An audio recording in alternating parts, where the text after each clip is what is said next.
امامعلی این لحظه ای توست، این فخری ماست. در میانی میدان ایستاده ای، چشمانی تو پر از آتش است.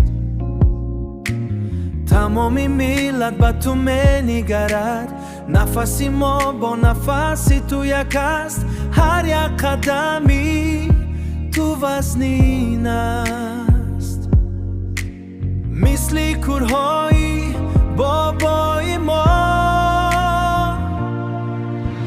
پرچمی تاجیک در دستانی توست، قوتی بازویت فخری ماست.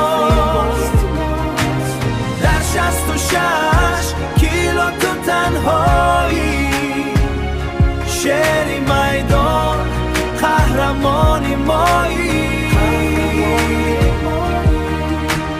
رقیب در پیش تو میلرزد، چون میدانه تو از چی ساخته ای. از خاک و آبی این سرزمین، از دعای مادری تاجیک، غلبه تو آرزوی ماست. امامعلی تو نوری چشمی ما، پرچمی تاجیک در دستانی توست، قوتی بازویت فخری ما.